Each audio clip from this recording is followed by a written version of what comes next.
Right, కొడాలికి కొత్త చిక్కొచ్చి పడింది. ప్రాసిక్యూషన్కి పాత కేసు వచ్చింది. 2021లో పంచాయతీ ఎన్నికల్లో కోడ్ ఉల్లంఘన కేసులో కొడాలి నానిపై ప్రాసిక్యూషన్కు ఏపీ ప్రభుత్వం అనుమతి ఇచ్చింది. దీంతో ఈ కేసు విచారణ స్పీడప్ కాబోతోంది.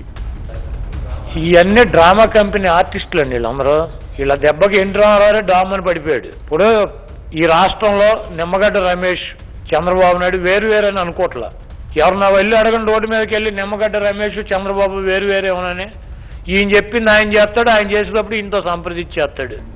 ఎన్నికలు ఆగిపోవటం కానీ, పంచాయతీ ఎన్నికలు తీసుకురావటం కానీ, ఈ ఫేజులు పెడతాం కానీ, ఇదంతా కూడా మన హోటల్ పార్క్ హయత్తులో చూసాం కదా. మీటింగులు పెట్టుకుని ఏ రకంగా చేశారు ఏంటి అన్నది. ఇప్పుడు ఫస్ట్ ఫేజ్ ఎన్నికలు అయ్యేటప్పటికి చంద్రబాబు నాయుడు గోప గుయ్యమని కొట్టారు. కాబట్టి మేము ఒకటని చెప్పి జగన్మోహన్ రెడ్డి గారిని మేము ఇబ్బంది పెడుతున్నామని చెప్పి ప్రజలు అనుకుంటున్నారేమో అని చెప్పి మళ్ళీ ఎమ్మటే స్టాండ్ మార్చేసి ఈయన కేంద్ర ప్రభుత్వానికి, అమిత్ షా గారికి, ప్రధానమంత్రికి లేఖలు రాస్తాడు. నిమ్మగడ్డ రమేష్ని ప్రెస్ మీట్లు పెట్టి నేను తిడతాను, నాకు అడ్వాంటేజ్ అవుతాడు, నువ్వు తిట్టుకోమని చెప్పి ఈయన చెబుతాడు. ఇవన్నీ కూడా పూర్తి స్థాయిలో డ్రామా ఆర్టిస్టులు అందరూ కూడా.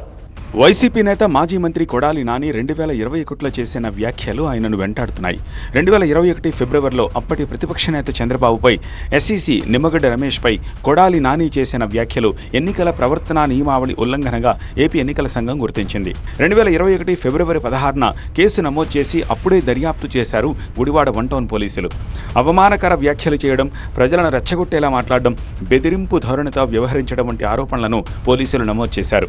కేసు నమోదైన సమయంలో కొడాలి నాని మంత్రిగా ఉండడంతో ఆయనపై న్యాయపరమైన చర్యలకు ప్రభుత్వ అనుమతి అవసరమైందని ప్రాసిక్యూషన్ నిలిచిపోయింది. కృష్ణా జిల్లా కలెక్టర్ పంపిన నివేదిక, కేసు రికార్డులను పరిశీలించిన రాష్ట్ర ప్రభుత్వం తాజాగా కొడాలి నానిపై ప్రాథమిక ఆధారాలున్నాయని అభిప్రాయపడింది. భారతీయ నాగరిక సురక్షా సంహిత సెక్షన్ 217 ప్రకారం ప్రాసిక్యూషన్కు అనుమతి మంజూరు చేస్తూ ఏపీ హోంశాఖ జీవో జారీ చేసింది. కోర్టులో విచారణ వేగవంతం చేసే దిశగా ప్రాసిక్యూషన్కు అనుమతులిచ్చింది. దీంతో కోర్టులో కేసు విచారణ ప్రక్రియ వేగవంతం కానుంది.